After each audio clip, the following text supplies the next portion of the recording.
وہ مجھے وہی خاموش کھڑے رہنے کا اشارہ کر کے نہایت ہی محتاط قدموں سے آگے بڑھ گئی۔ چند فٹ کے فاصلے پر مجھے ایک موڑ نظر آ رہا تھا۔ موڑ کے اس طرف مناسب روشنی کے آثار دکھائی دیتے تھے۔ ہم نے اب تک جس 10 فٹے راستے پر سفر کیا تھا وہاں بھی ہلکی روشنی موجود تھی۔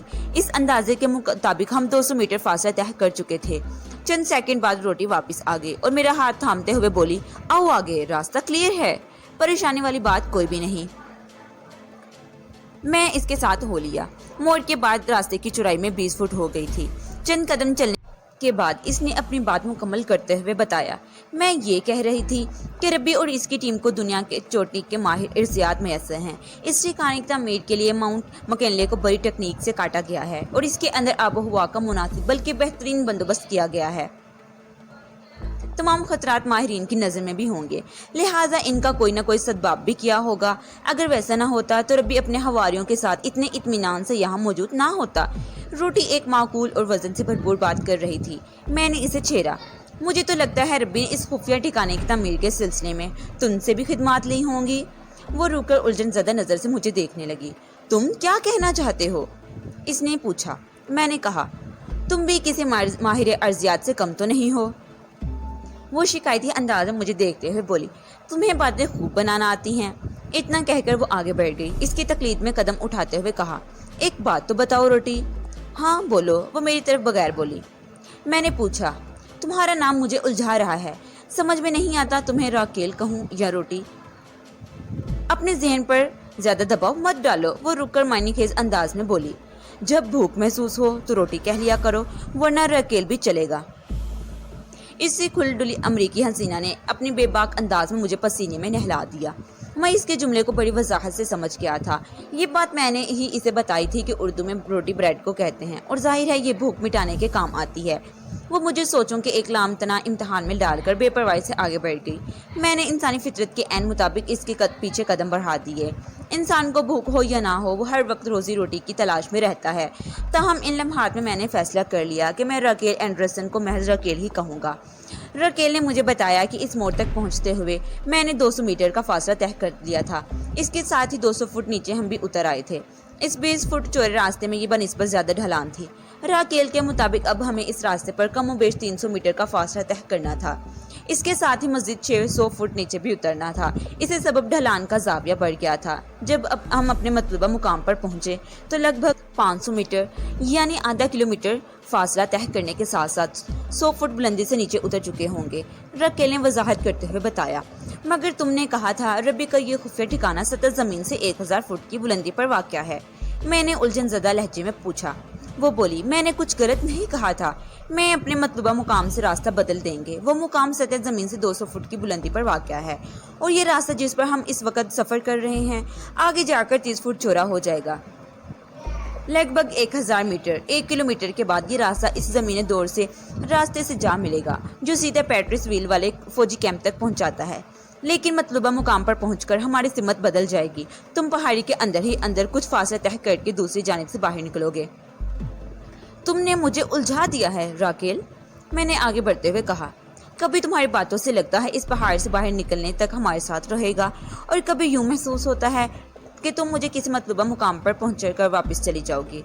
تمہارا دوسرا احساس درست ہے وجدان، وہ اپنے رسٹ واچ پر نگاہ ڈالتے ہوئے بولی۔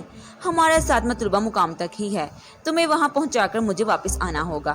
مائیکل بھی واپس آئے گا، ہم دونوں انہی لوگوں کے درمیان رہیں گے، بالکل پہلے کی طرح، ان کے وفادار بن کر۔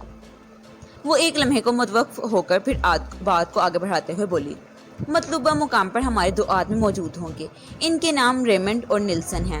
تم دونوں ان کی رہنمائی میں پہاڑ سے باہر نکلو گے، پھر وہ تمہیں ربی کی پہنچ سے بہت دور اپنے لوگوں میں پہنچا دیں گے۔ بات ختم کرتے وہ ایک مرتبہ پھر رسٹ واچ کو دیکھنے لگی۔ باتوں کے دوران میں ہم مسلسل سفر جاری رکھتے ہوئے تھے۔ تھوڑے تھوڑے وقفے سے راکیل گھڑی میں وقت دیکھ لیتی تھی۔ میں وقت بتانے والے نے اس سے آنے سے محروم تھا، مجھے نہیں معلوم تھا اس وقت رات کا کیا بجا ہوگا۔ محتاط اندازے کے مطابق ہمیں کوٹھی سے نکلے ہوئے آدھا گھنٹہ ہونے کو آ رہا تھا۔ میں نے راکیل سے پوچھا، تمہاری رسٹ واچ کیا وقت بتا رہی ہے؟ 3:25 اس نے جواب دیا۔ اوہ، اس کا مطلب ہے ابھی 5 منٹ کا سفر باقی ہے۔ میرا خیال ہے 1 منٹ بعد ہم اپنے مطلوبہ مقام پر پہنچ ہوں گے، راکیل نے انکشاف کیا۔ بے ساختہ میرے منہ سے نکلا، اتنی جلدی؟